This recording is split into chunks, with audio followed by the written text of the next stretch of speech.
Glenn होते हैं वो हमारे न्यूट्रिएंट में बहुत ज़्यादा रिच होते हैं। अब आजकल ये फैशन भी चला हुआ है कि जो tablet, pollen tablet as a food supplement use की जाती है कहाँ पे, वेस्टर्न कंट्रीज़ में।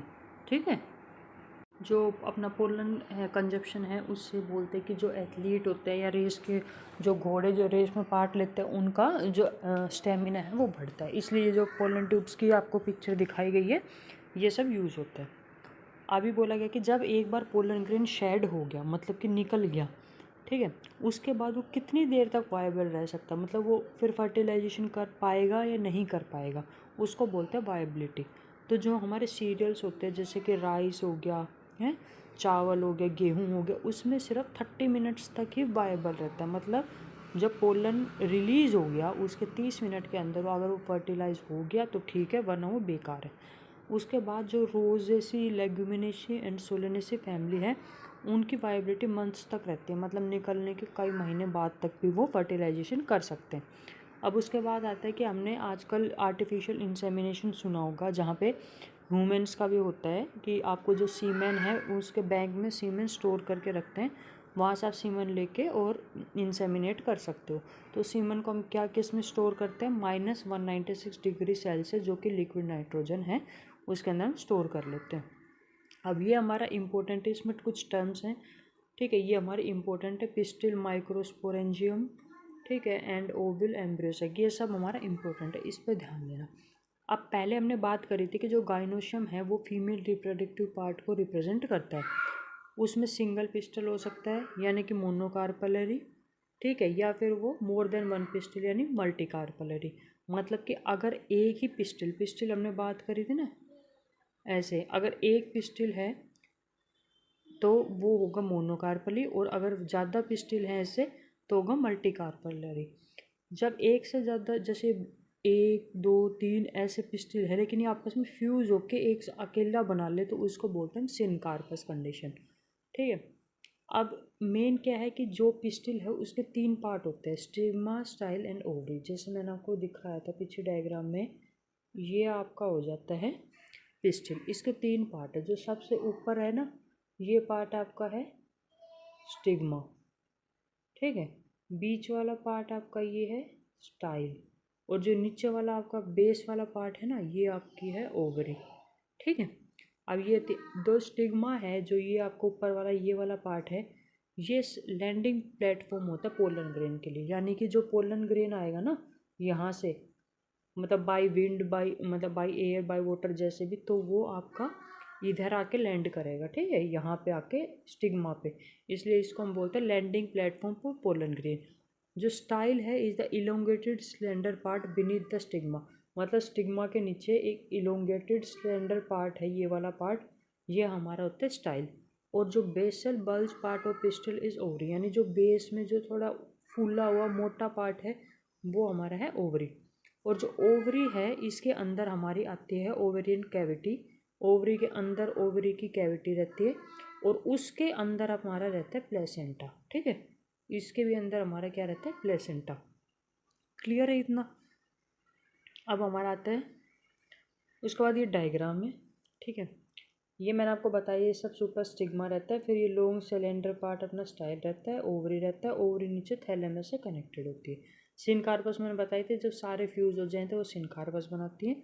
ठीक है, ये आपका डायग्राम है, इसको नज़र मार लेना, बीच में एम्ब्रियोसैक रहता है, फिर nucleus, inner integument, outer integument, बीच में माइक्रोपाइलर पोर रहता है, ये हम आगे पढ़ लेंगे और अच्छे से अभी, और बेस में रहता है चैलेंजल पोर, ये इंपॉर्टेंट है। अब आता है arising from the placenta or megasporangia.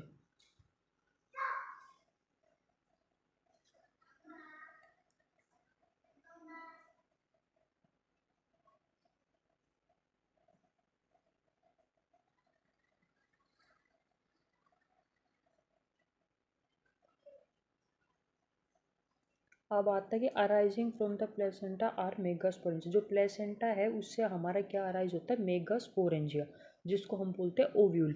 Ovule का ही दूसरा नाम है मेगास्पोरेंजिया। ओव्यूल से हमारा सीड बनता है, ये याद रखना। Number of ovule in an ovary में बी 1, जैसे कि व्हीट, पैडी एंड मैंगो। अभी मैंने क्या बोला, ओवरी से सीड बनता है, तो ओव्यूल मतलब सीड होता है, तो जो सीड है वो 1 हो सकता है। यानी हम देखते हैं कि जो आम हम खाते हैं उसमें एक ही बीज निकलता है, ठीक है। नॉर्मली ऐसे ही आप याद कर सकते हो आपको कि ओव्यूल एक ही होता है, ठीक है, नंबर ऑफ ओव्यूल। और टू मैनी, जैसे पपाया, वाटरमेलन, जैसे कि पपीता हम खाते हैं उसमें छोटे छोटे बहुत सारे सीड्स होते हैं, यानी उसमें काफ़ी ओव्यूल्स होते हैं। वाटरमेलन यानी तरबूज में भी रहते हैं, तो आप ऐसे याद कर लेना इसको। ये आपका पूछ सकते हैं क्वेश्चन कि ओव्यूल मतलब सिंगल किस में है, या मतलब ज़्यादा ओव्यूल, एक से ज़्यादा ओव्यूल किस में है। अब आता है द मेगास्पोरेंजियम ओव्यूल। अब ओव्यूल की डिटेल इसमें दी गई है कि ovule is a small structure attach to placenta by means of a stalk called funicle. मतलब कि जो आपका ओव्यूल है वो, ये ओव्यूल है वो आपके प्लेसेंटा से अटैच होता है, ठीक है, बाय ए स्टोक कॉल्ड फ्यूनिकल। अब फ्यूनिकल एक स्टोक होती है, ठीक है, उससे ये ऐसे प्लेसेंटा से अटैच होता है, ये प्लेसेंटा, ठीक है, ये आपकी एक स्टोक हो गई, इसको हम बोलते हैं funicle. The body of ovule fuses with funicle in the region called hilum. अब हिलम नाम का एक रीजन होता है जहाँ पे ओव्यूल और फ्यूनिकल आपस में मिलते हैं, ठीक है। अभी ये मान लो एक रीजन है हमारा ये वाला, ठीक है, इस रीजन पे जो ओव्यूल और फ्यूनिकल आपस में मिलता है उसको बोलते हैं हिलम, ठीक है।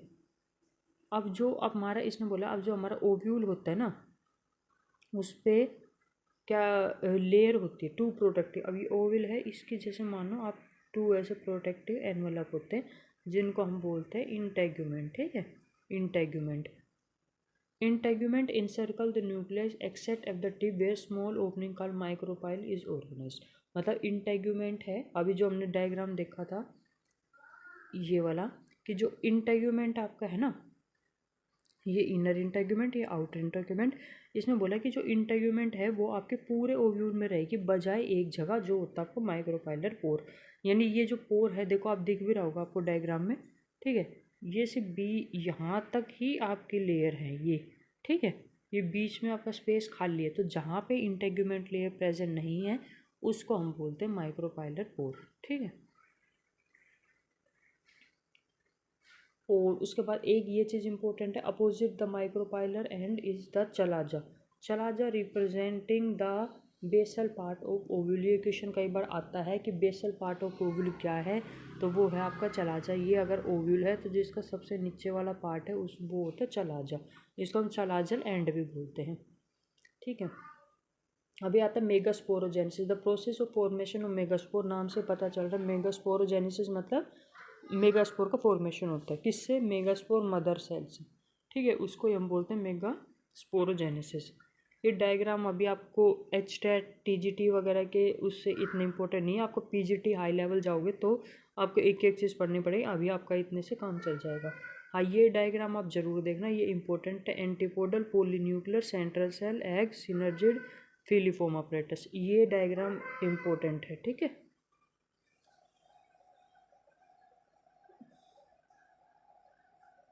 हम बात करते हैं द एग अपैरेटस की। इसमें जो मैंने अभी आपको बताया डायग्राम जो है अपना ये वाला डायग्राम, ये डायग्राम अपना इम्पोर्टेंट है, इसको ज़रूर से देख लेना। इसमें क्या है, सबसे ऊपर होते हैं 3 एंटीपोडल सेल। एंटीपोडल कहाँ प्रेजेंट होता है, चलाजल एंड पे, ये इंपॉर्टेंट है। एंटीपोडल कहाँ प्रेजेंट होता है, चलाजल एंड पे, ठीक है। बीच में सेंट्रल सेल प्रेजेंट होता है, सेंट्रल सेल के पास 2 पोलर न्यूक्लियाई होते हैं, ठीक है। नीचे क्या होता है, सिनर्जिड।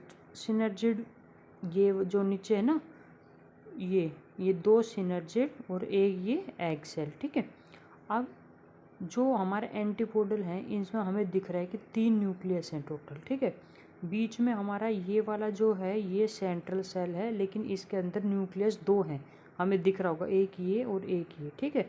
तो 2 न्यूक्लियस, यानी सेल तो एक है लेकिन इस सेल के अंदर न्यूक्लियस कितने हैं, 2, ठीक है। नीचे हमारा 2 सिनर्जिड और एक एग,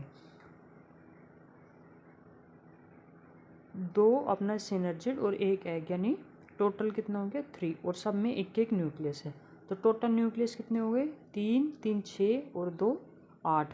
तो न्यूक्लियस हमारे कितने हो गए टोटल, 8, ठीक है। और सेल कितने हो गए, सेल तो हमारे 3 एंटीपोडल सेल, 3 हमारे ये 2 सिनर्जिड एक एग सेल, 6, और एक हमारा ये सेंट्रल सेल। तो सेल टोटल कितने हो गए, 7, ठीक है। सेल हमारे टोटल हो गए 7, न्यूक्लियस हो गए 8। ये याद रखना, यही चीज़ आगे अभी आपको बताई जाएगी। ये यहाँ पे जो लिखा हुआ ना, egg apparatus consist of 2 synergid and 1 egg cell। synergid है स्पेशल सेलुलर थिकनिंग एंड माइक्रोपाइलेटिव। जो नीचे आपके ऐसे जो यहाँ पे synergids थे, उनके पास यहाँ पे एक सेलुलर थिकनिंग प्रेजेंट होती है जिसको हम बोलते हैं फिलीफॉर्म अपैरेटस, जो डायग्राम में भी दिख रही होगी। Which play an important role in guiding the pollen tube. ये जो फिलीफॉर्म अपैरेटस यहाँ पे प्रेजेंट है, ये जब यहाँ से आपका पोलन आएगा ना, पोलन की ट्यूब आएगी, तो उसको गाइड करता है ऊपर की तरफ कि आपको कहाँ जाना है। कौन? ये जो फिलीफॉर्म अपैरेटस है ना, ये 3 cell are at chalazal and are antipodal. जो ऊपर बताया था, जो ऊपर आपका ये वाला चलाजल एंड है, यहाँ पे 3 सेल प्रेजेंट होते हैं जिनको हम एंटीपोडल बोलते हैं। Large central cell as mentioned earlier 2 polar nucleus. जो बता दिया कि बीच में एक बड़ा सेंट्रल सेल होता है, लेकिन उसमें न्यूक्लियस कितने होते हैं? 2 प्रेजेंट होते हैं, ठीक है। तो इसलिए ये हो गया 8 न्यूक्लियस एंड 7 सेल। ये पूछा जाता है, इंपॉर्टेंट है कि कितने न्यूक्लियस और कितने सेल होते हैं एंजियोस्पर्म के एम्ब्रियो सैक में। तो ये इंपॉर्टेंट है, इसको जरूर याद रखना।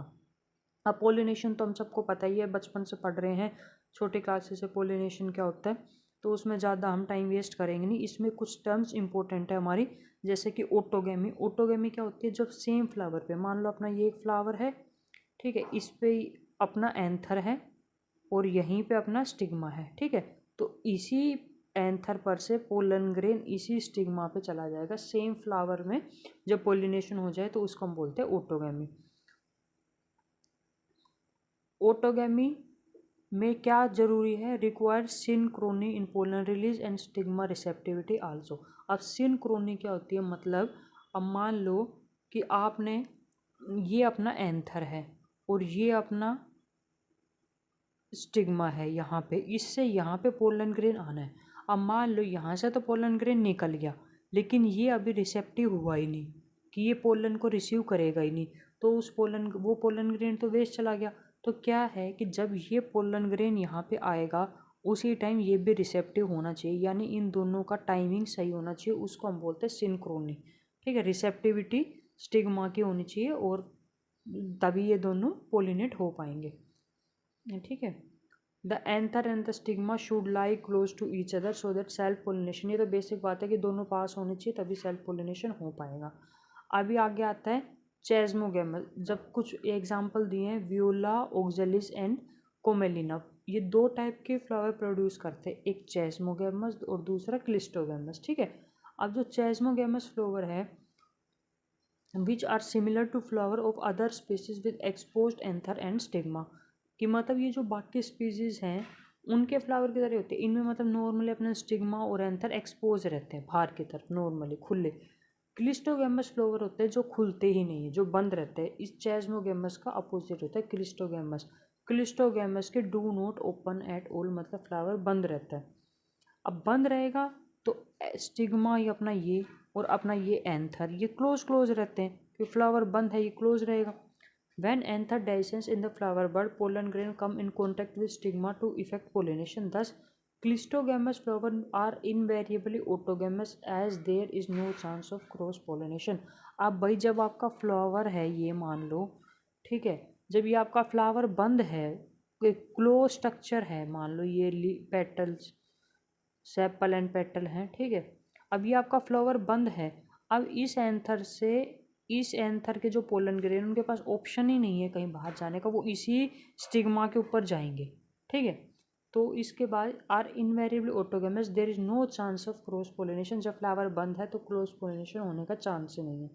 Cleistogamous flower produce assured seed set even in absence of pollinator. यानी अब मान लो बाकी फ्लावर्स होते हैं, ठीक है, उनमें हम सोचते कि एंथर है, कोई बर्ड आएगा, विंड आएगी तो एंथर को ले जाएंगे किसी और फ्लावर के स्टेमन पे, वो लैंड करेगा, तब जाके हमारा पोलिनेशन होगा। लेकिन जब क्लिस्टोगेमस फ्लावर है हमारा, जो क्लिस्टोगेमस फ्लावर तो क्लोज फ्लावर है, ठीक है, यानी ये अपना स्टिग्मा और ये एंथर, ठीक है, और ये अपना क्लोज फ्लावर, इसको किसी पोलिनेटर की ज़रूरत ही नहीं है, ये एंथर यहीं पे जाना है इनको, ठीक है। तो इसमें अशोर आपको सेट मिलेगा, सीड सेट, ठीक है, even in absence of pollinator. अगला आता है geitonogamy, transfer of pollen grain from anther to stigma of another flower of same plant. अब ये क्या क्या बोल रहा है कि आपका प्लांट, ये एक प्लांट है, एक फ्लावर मान लो यहाँ पे है, ठीक है, एंड दूसरा फ्लावर आपका यहाँ पे है। तो प्लांट तो सेम है बट फ्लावर अलग है। अब इस फ्लावर का एंथर इस फ्लावर के स्टिग्मा पे चला जाएगा, इसको हम बोलते हैं geitonogamy. Although geitonogamy is functionally cross pollination involving a pollinating agent, genetically it is similar to autogamy. अब क्या बोल रहे कि जो अपना जिएंटोगेमी है ये फंक्शनली तो क्रॉस पोलिनेशन है, क्रॉस पोलिनेशन मतलब यहाँ से इसके पास आ रहा है, पोलिनेटर एजेंट की ज़रूरत है, अपने आप थोड़ी आएगा, या तो विंड लेके आएगी या कोई बर्ड लेके आएगा या बी लेके आएगी, ठीक है। लेकिन सिमिलर किसके, ऑटोगेमी की, क्योंकि सेम प्लांट का एंथर इसके पास आ रहा है तो इसलिए। Xenogamy transfer of pollen grain from anther to stigma of different plant. अब जीनोगेमी में एकदम अलग हो गया कि भाई ये आपके दो प्लांट हैं, ठीक है, एक प्लांट यहाँ पे है और एक प्लांट आपका यहाँ पे है। अब इस प्लांट का इस एंथर इस प्लांट पे जाएगा, उसको बोलते जीनोगेमी। अब इस भाई पहला केस है जिसमें दोनों प्लांट ही अलग हो गए, तो this is the only type of pollination which during pollination bring genetically different type. अब बाकी सब में, अब इसमें भी फ्लावर भले डिफरेंट था लेकिन प्लांट सेम था, इसमें क्या है प्लांट भी आपके डिफरेंट है, तो इसमें आपकी ये जेनेटिकली डिफरेंट होगी, ठीक है, वेरिएशन आएगी इसमें, बाकी किसी में वेरिएशन नहीं आएगी। एजेंट ऑफ पोलिनेशन, अब क्या प्लांट दो एजेंट यूज़ करते हैं, बायोटिक एबायोटिक, सबको पता है, विंड वाटर, ठीक है, और बायोटिक अपना हो गया एनिमल। इसमें एक क्वेश्चन अपना पूछा जाता है कि जो बायोटिक में सबसे मेन कौन है, उसमें हमारा आता है बीज, ठीक है। विंड में सबको पता है ग्रेन लाइट होंगे, नॉन स्टिकी होंगे, जब भाई विंड से अगर जाना है तो हल्का होगा ना, अगर भारी पोलन ग्रेन होगा तो वो विंड से मूव ही नहीं होगा, तो इसलिए लाइट होना चाहिए, नॉन स्टिकी, क्योंकि अगर विंड से जा रहे हैं मान लो कहीं भी हवा उड़ी वो कहीं पे भी जाके चिपक जाएगा, ठीक है, तो इसलिए थोड़ा नॉन स्टिकी होना चाहिए और लाइट होना चाहिए। ये विंड वाले का अपने की ये वाले एक ही लाइन है, इसमें ज़्यादा कुछ इसमें नीचे इंपॉर्टेंट है नहीं, तो इसको आप बस ध्यान रखना। अभी विंड पोलिनेशन किस में कॉमन होता है, ग्रासेस में, ठीक है। अभी नीचे हमारा एग्जाम्पल ये दे रखे हैं दो, वेलिस्नेरिया एंड हाइड्रिला, जो फ्रेश वाटर में होते हैं, एंड कुछ ग्रासेस होते हैं कि जैसे कि जूस्टेरा, इनमें वाटर पोलिनेशन होता है। ये एग्जाम्पल पूछ सकते हैं कि वाटर पोलिनेशन किस में दिखता है, तो वेलिस्नेरिया, हाइड्रिला एंड जूस्टेरा। अब क्या है कि सभी एक्वेटिक प्लांट में ज़रूरी नहीं है कि वाटर पोलिनेशन हो, जैसे कि वाटर हायंत एंड वाटर लिली। अब पूछ सकता है कि वाटर हायंत, अब क्योंकि क्या बच्चे कंफ्यूज हो जाएंगे कि दोनों में वाटर वाटर है, तो सबको लगेगा कि वाटर का है तो वाटर पोलिनेशन होगा, लेकिन ऐसा ज़रूरी नहीं है। अब वाटर हायंत और वाटर लिली दो ऐसे एक्सेप्शन है, इसमें वाटर में ही होता है, लेकिन फ्लावर है, the flower emerge above level of water, जो ये आपका वाटर है इसके लेवल के ऊपर जस्ट इनका फ्लावर आ जाता है यहाँ पे, ठीक है, और उसके बाद कोई भी इंसेक्ट आएगा या विंड आएगा उससे इनका पोलिनेशन होता है। In vallisneria female flower reach surface of water by long stalk and the male flower released on to surface of water. ये भी वही है कि वेलिस्नेरिया में क्या है, ये वाटर ऑफ सरफेस है, यहाँ पे एक लॉन्ग स्टॉक के हेल्प से फ्लावर ऊपर आ जाएगा, और जो मेल जो पोलन ग्रेन है वो यहाँ वाटर में ऊपर सरफेस पे इधर रिलीज कर दिए जाएंगे, तो यहाँ से इनका वो पोलिनेशन हो जाएगा।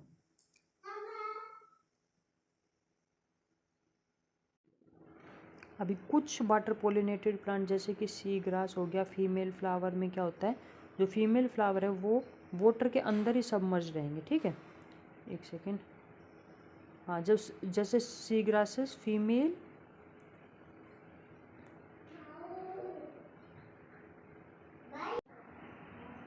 अब हमारी कुछ सी ग्रासेस होती है female flower remain submerge in water. अब जैसे ये वाटर है तो इसमें क्या है, ये जैसा हमारा वाटर हो गया, ठीक है, लेवल हो गया वाटर का। अब इसमें सी ग्रासेस एंड जो कुछ फीमेल फ्लावर होते हैं सी ग्रासेस में वो अंदर ही सबमर्ज रहते हैं, ठीक है, और जो पोलन ग्रेन है वो भी वाटर के अंदर रिलीज होता है, यानी अंदर अंदर इनका पोलिनेशन होता है, ठीक है। तो ये एक अलग केस होता है सी ग्रासेस का, तो इसको याद रखना। मतलब क्या हो गया आपका कि वाटर हाइंद वाटर लिली में तो लेवल ऊपर आ जाता है, ठीक है, ये आपका वाटर का लेवल है तो फ्लावर ऊपर आ जाएंगे, सी ग्रासेस में क्या अंदर ही रहते हैं, ठीक है, इतना आप ध्यान रखना। और इसमें एक बस ये याद रखना, pollen grain protect from wetting by mucilaginous covering, मतलब पोलन ग्रेन है वो पानी में रहेंगे तो वेट हो जाएंगे तो ख़राब ना हो, इसलिए उनमें एक म्यूकस की कवरिंग होती है, म्यूसिलेजनियस कवरिंग होती है, ठीक है। अभी इसमें ये मैंने आपको बता दिया कि जो सबसे ज़्यादा डोमिनेटिंग अपना बायोटिक पोलिनेटिंग एजेंट है वो अपने क्या रहते हैं बीज। ये क्वेश्चन एक बार पूछा गया है कि डोमिनेटिंग बायोटिक पोलिनेटिंग एजेंट कौन है, तो वो आपकी बीज हैं। ठीक है, और इसमें आपका ज़्यादा कुछ क्वेश्चन बनता नहीं। Nectar and pollen grain are usually floral reward, ये पता ही है सबको कि कोई भी इंसेक्ट आके पोलिनेशन करता है तो नेक्टर और pollen grain as a reward उसको मिलता है। ठीक है, और इसमें से नहीं है अभी कुछ। टालस फ्लोवर याद रख लेना, अमोर्फोफेलस, जो खुद 6 फीट हाइट का है। एक ये इंपॉर्टेंट है, relationship exist between species of moth and plant yucca, ये काफ़ी जगह पूछा जाता है। ठीक है, इसमें क्या है कि जो मोथ है वो दोनों मोथ और जो यक्का प्लांट है वो एक दूसरे के बिना अपनी लाइफ साइकिल कंप्लीट नहीं कर पाते। जो मोथ है वो deposit it's egg in locule of ovary, ये फ्लावर है, इसकी ओवरी है, तो मोथ इसके अंदर एग ले करता है, तो उसको अंडे जो अपने रखने की जगह है वो उसका ओवरी मिल जाती है, तो ये फ़ायदा होता है मोथ को। In turns get pollinated by moth, और इस फ्लावर का क्या फ़ायदा है कि जब मोथ इसके पास आता है एग ले करने के लिए, तो वो जो पोलन ग्रेन है वो इस मोथ के थ्रू ट्रांसफ़र होते हैं, तो इसको पोलिनेशन में हेल्प मिलती है, तो दोनों का फ़ायदा हो गया इसमें। Larva of moth come out of egg as the seed start developing, जैसे जैसे ओवरी, अब ये जैसे जैसे सीड में डेवलप होगा ना, तो वो मोथ हैं उनके लार्वा है वो बाहर आ जाते हैं। और अभी आता है ये वाला आउट ब्रीडिंग।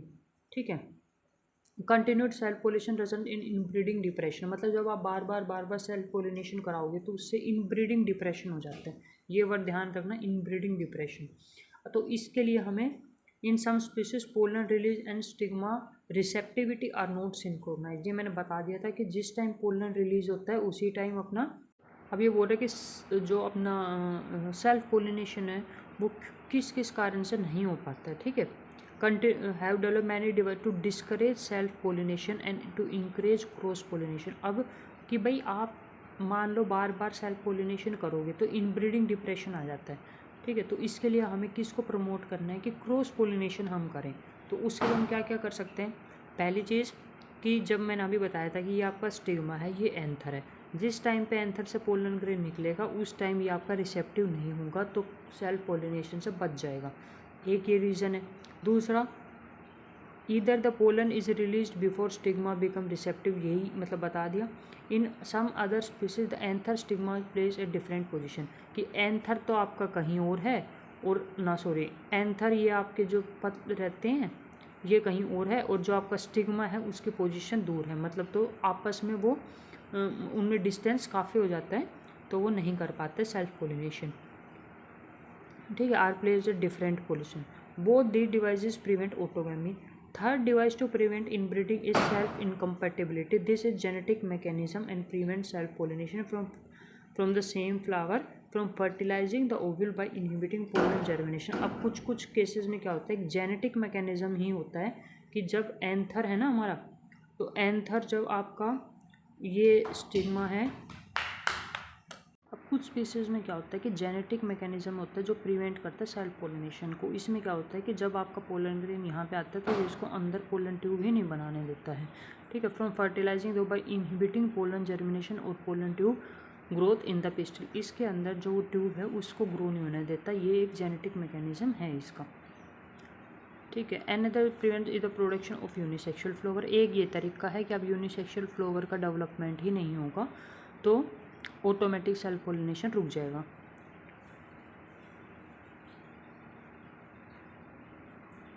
एक ये याद रखना, पपाया में मेल फीमेल फ्लावर प्रेजेंट होते हैं ऑन डिफरेंट प्लांट, इसको बोलते हैं हम dioecy. This condition prevent both autogamy and geitonogamy, एक ये लाइन। अब दूसरा पोलन पिस्टिल इंटरेक्शन, इसमें क्या होता है, the pistil has the ability to recognise the pollen whether it is of right type, मतलब कि जो आपका ये पिस्टिल है इसके पास एबिलिटी रहती है कि जो आपका पोलन ग्रेन आया है वो राइट टाइप का है या नहीं है। अगर वो कंपैटिबल है तो पिस्टिल रिकॉग्नाइज कर लेता है कि जो ये आपका एंथर है ये राइट टाइप का है या नहीं, कंपैटिबल है या नहीं। अगर कंपैटिबल होता है वो उसका अलाउ कर देता है, और अगर इनकम्पैटिबल होता है तो वो उसका अलाउ नहीं करता है। तो इससे आपका जो सेल्फ पोलिनेशन है वो रुक जाएगा। ये हमने ऊपर देख ही लिया था, इसमें डायग्राम में इतना देखने की ज़रूरत नहीं है अभी। उसके बाद ये हमारे इम्पोर्टेंट है कि पोलन ग्रेन जब 2 सेल की कंडीशन में शेड होता है, pollen grain are shed at 2 cell condition. जिस दो सेल हमने ऊपर पढ़े थे, वेजिटेटिव जनरेटिव सेल, वो हमने पढ़ लिया ऊपर, उसको मतलब ये सिर्फ एक बार आप इसको गो थ्रू कर लेना, ठीक है। हमने ऊपर समझ लिया था कि ऊपर वेजिटेटिव सेल होता है, नीचे जनरेटिव सेल होता है, वो वाला ये भी हमने पढ़ लिया। फिलीफॉर्म ऑपरेटेशन माइक्रोपाइलर एंड में होता है नीचे की साइड, और वो गाइड करता है पोलन ट्यूब को कि ऊपर कहाँ जाना है, ठीक है। उसके बाद अपना आता है आर्टिफिशियल हाइब्रिडाइजेशन।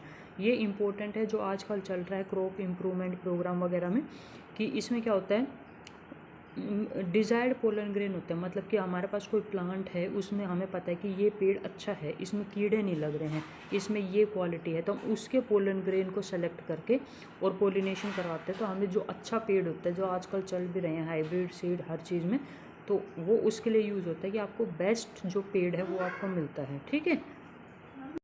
अब अगर फीमेल प्लांट है, वो बाइसेक्सुअल फ्लावर है, तो उसमें जो एंथर है, जो हमारे ये स्टिग्मा रहता है, इसके बगल में जो एंथर रहते हैं, इनको रिमूव करना बड़ा ज़रूरी है, नहीं तो यहीं से पोलिनेशन हो जाएगा आपका। इस स्टेप को हम बोलते हैं इमेस्कुलेशन, रिमूवल ऑफ एंथर, ठीक है। और फिर उसको हम बैग में कर देते हैं पैक, उसको बोलते हैं bagging. If female parent produce unisexual flower, तो कोई नीड नहीं है इमेस्कुलेशन की, ठीक है। मतलब अगर बाइसेक्सुअल है तो इमेस्कुलेशन हम करेंगे, अगर यूनिसेक्सुअल है तो नहीं करेंगे, ठीक है।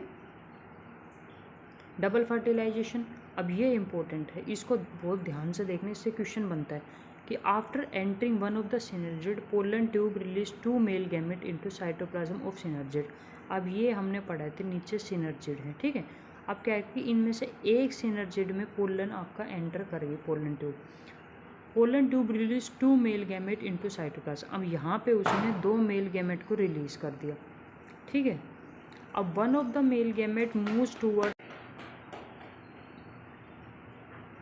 One of the male gamete move towards egg cell. अब जो बीच में हमने पढ़ा था इधर ये एग सेल, तो एक गैमेट तो अपना इधर चला जाएगा, ठीक है, and fuses with its nucleus, और जाके इसके न्यूक्लियस के साथ फ्यूज़ हो जाएगा, ठीक है।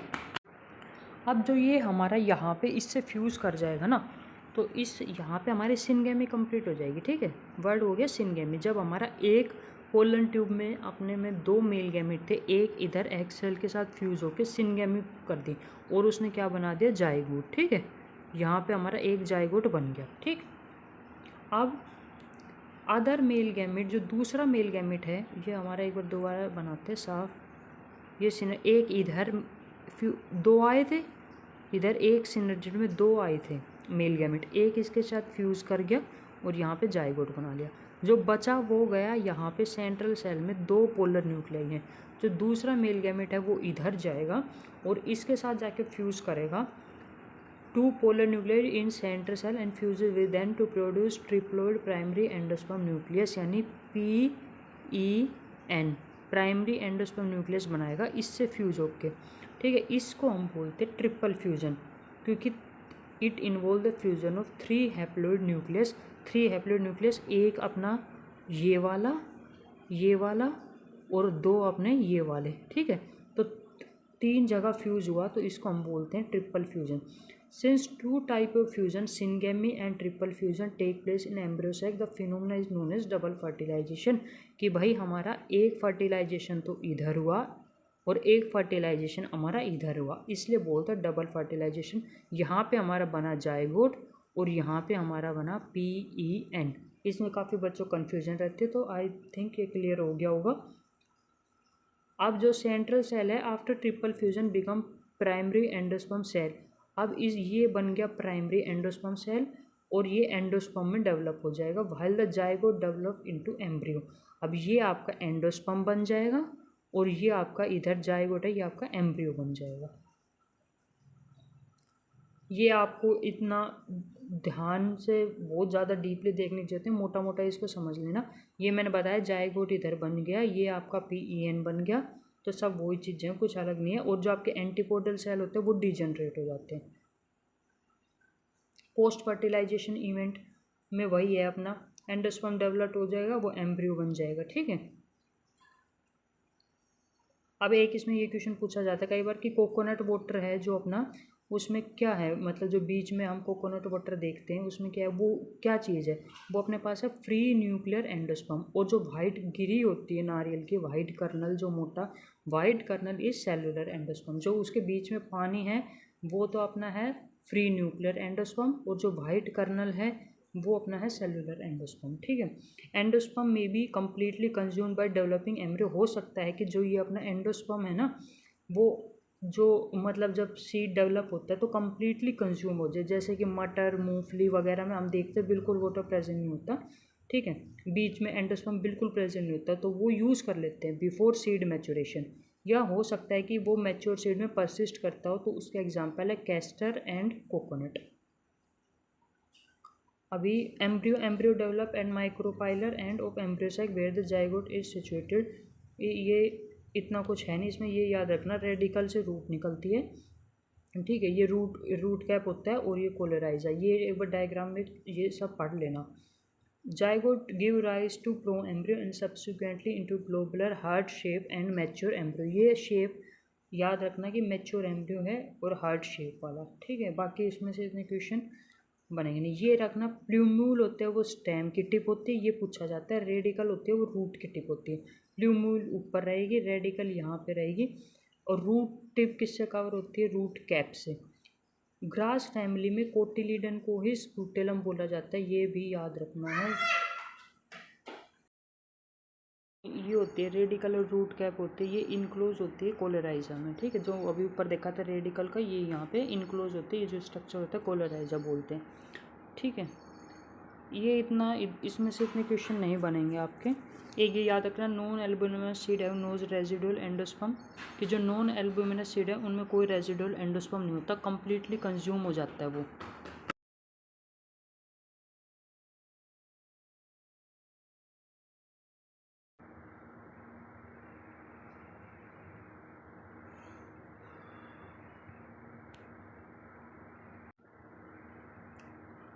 जो नॉन, ये हमने अभी ऊपर पढ़ा था वही है कि जो पी ग्राउंडनट वगैरह में कम्प्लीटली कंज्यूम हो जाता है, और जो व्हीट मेज बार्ले कैस्टर है इनमें प्रेजेंट होता है। Occasionally in some seeds such as black pepper beet remnant of nucleus also persist. मतलब जो काली मिर्च है बीट है इनमें न्यूक्लियस के भी कुछ पार्ट प्रेजेंट होते हैं, इसको हम बोलते हैं पेरिस्पर्म। जो ओवरी की वॉल्स होती है डेवलप होते हैं फ्रूट में, जो फ्रूट की वॉल होती है उसको हम पेरिकार्प बोलते हैं। अब इसमें आता है एक हमसे ये पूछा जाता है ट्रू फ्रूट और फॉल्स फ्रूट में। फॉल्स फ्रूट क्या होता है, जिसमें थैलेमस भी कंट्रीब्यूट करता है फ्रूट के फॉर्मेशन में, ये इंपॉर्टेंट है। और जो ट्रू फ्रूट है उसमें सिर्फ ओवरी से फ्रूट डेवलप होता है, यानी जिसमें थैलेमस भी कंट्रीब्यूट कर देते वो फॉल्स फ्रूट, और जिसमें सिर्फ ओवरी यूज़ होती है वो होता है अपना ट्रू फ्रूट। जब फ्रूट बिना फर्टिलाइजेशन के डेवलप होता है तो उसको हम बोलते हैं पार्थेनोकार्पिक फ्रूट। बनाना है वो इसी टाइप का एग्जांपल हम उसमें देखते हैं, सीडलेस भी रहता है, ये लिख भी रखा है, such fruit are seedless develop without, इनमें फर्टिलाइजेशन नहीं होती, बिना फर्टिलाइजेशन के फ्रूट को डायरेक्ट डेवलप कर देते हैं। तो एक ये याद रखना पार्थेनोकार्पी। नीचे अब इसमें इतना है नहीं, ओल्डेस्ट जो इसमें दिया गया है कि बहुत पुराने सीड है, जो लुपाइन का सीड है, लुपिनस आर्कटिकस इसका साइंटिफिक नेम है। Seed germinated and flowered after an estimated record of 10,000 year. मतलब 10,000 साल तक वो डोरमेसी में रहा था, मतलब इनएक्टिव रहा था, उसके बाद वो जाके जर्मिनेट हुआ था। अभी दूसरा एक हमें प्लांट मिला डेट पाम का सीड, जिसका साइंटिफिक नेम है फिनिक्स डेक्टिलीफेरा। ये याद रखें ना, साइंटिफिक नेम शायद पूछ लें। ठीक है, एपोमिक्सिस क्या होता है, कुछ स्पीसीज होती है एस्टेरेसिन ग्रासेस की have evolved special mechanism to produce seed without fertilisation. वही कि बिना फर्टिलाइजेशन के जब सीड बनता है उसको हम बोलते हैं